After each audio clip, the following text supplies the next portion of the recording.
tidak memegang komitmen dan janji-janjinya. Nah, sekarang saja tidak sidik, tidak amanah, tidak memegang komitmennya. Bagaimana nanti kalau menjadi pemimpin dengan kekuasaan yang besar, rakyat akan diapakan? Tanggapan Anda, Mas Anies? Gini ya, nah sebenarnya saya tidak ingin menanggapi secara detail ini semua. Saya sangat hormat kepada Pak SBY, beliau adalah panutan, beliau adalah presiden yang sudah mengabdi 10 tahun, teladan. Dalam hal ini ada beberapa fakta yang terpaksa saya harus sampaikan di sini. Bahwa pada, ini makanya disebut dengan suratan takdir, Allah Maha mengatur. Pada mulai weekend, jadi ini saya buka tanggalan ya, supaya tidak salah.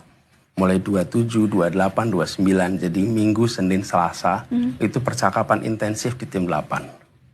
Dan pada tanggal 28 itu sudah ketemu situasi terjadi perbedaan pandangan yang tidak bisa dipertemukan. Apa perbedaan pandangannya? Saya mulai dari bulan Juni. Pada bulan Juni itu saya sampaikan kepada Pak Surya Paloh, Nasdem, PKS maupun Demokrat. Bahwa dari semua opsi wakil yang ada, yang tersedia sekarang adalah AHY. Saya sampaikan ke Pak Surya Paloh. Dan Pak Surya Paloh ketika saya mendengar itu beliau tidak menolak. Tapi beliau mengatakan begini, itu adalah opsi yang boleh kita lakukan pencalonan di ujung. Tapi tidak sekarang. Oke? Kemudian PKS memahami bahwa pilihannya memang AHY. Yang tersedia AHY. Kemudian Demokrat juga begitu. Lalu Pak Surya Paloh waktu itu bilang nanti kita bahas sesudah Bung Anies pulang haji. Oke? Saya berangkat haji. Nah, sesudah pulang haji, mulai dari sisi Demokrat berharap itu segera dideklarasikan, segera disepakati. Dari sisi Nasdem tidak bersedia. Nama itu tidak ditolak, tetapi tidak dideklarasikan sekarang.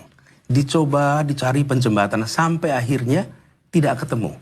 Dan puncaknya itu pada hari Selasa, malamnya Selasa ada pertemuan yang mereka tidak tahu terjadi perbedaan ini.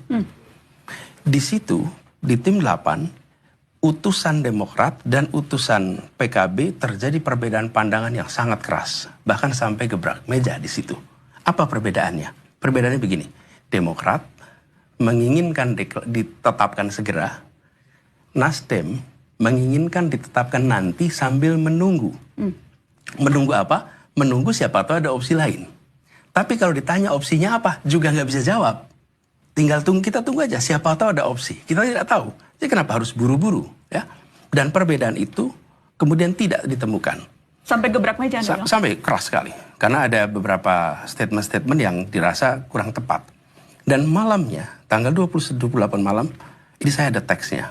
Saya kirim WA kepada Pak Sudirman Said, utusan saya di sana. Saya sampaikan kepada beliau, boleh saya bacakan? Ya. Sorry, ini 28 atau 29 Mas Anies? Jadi ini hari Senin malam. Hari Senin malam. Jadi kan mulai Minggu, Senin sudah terjadi perbedaan. Ya. Puncaknya berakhir di Selasa sore. Oke. Pada 28 saya katakan begini. Pada Pak SBY disampaikan apa adanya. Nasdem tidak bersedia mendeklarasikan segera. Pada Pak SB disampaikan apa adanya. Demokrat bersiap permisi bila tidak deklarasi segera. Terus saya tulis, semoga Allah turunkan petunjuk kepada semua. Ini saya kirim Senin malam, tanggal 22. Senin malam jam 22. Pagi-pagi Pak Sudirman dengan Pak Dadang, utusan saya datang. Dia mengatakan, Mas, ini benar. Nggak mau dijembatani lagi. Saya bilang, sudah. Ini kita sudah usahakan menjembatani, tidak ketemu. Sudah, sekarang kita serahkan pada Allah. Ya, serahkan pada Allah. Tawakal Allah. Dan mereka bilang, Mas, ini artinya Mas Anies nggak dapat kendaraan loh. Artinya nggak dapat kendaraan. Ini Demokrat kalau disampaikan ini, berarti Demokrat potensinya akan keluar. Mau apa lagi? Ini kenyataan. Dan saya melihat bahwa jelas sikap Pak Surya Paloh tidak menolak AHY, tapi tidak mau sekarang.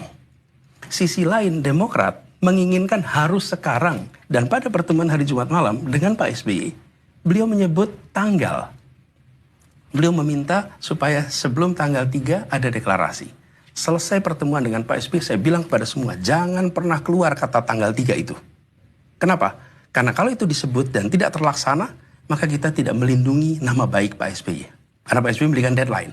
Tapi bila itu dilaksanakan, kita tidak melindungi harga diri yang lain merasa dipaksakan. Oke? Tapi terpaksa saya sebut angka tanggal 3 ini karena disebutkan dalam press conference seakan-akan ada kesepakatan bahwa tanggal 3 ada deklarasi. Jadi, begini pada malam itu, sore itu hari Selasa, sudah terjadi ketidaksepakatan.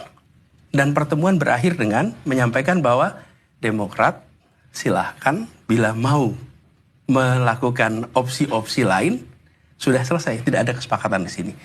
Ini Mas Anies, saya mau mengkelirkan. Jadi Anda katakan bahkan sebelum rame-rame ini, Demokrat pun sudah bersiap, bahkan sudah memberikan ultimatum akan keluar dari koalisi. ya itu kan dalam percakapan.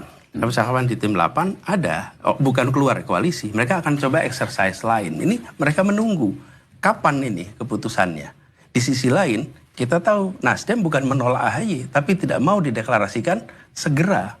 Dan dua ini tidak bisa ketemu. Dan yang tadi Anda sebutkan sudah deadlock sebetulnya. Pada hari Selasa itu sudah Selasa siang maghrib.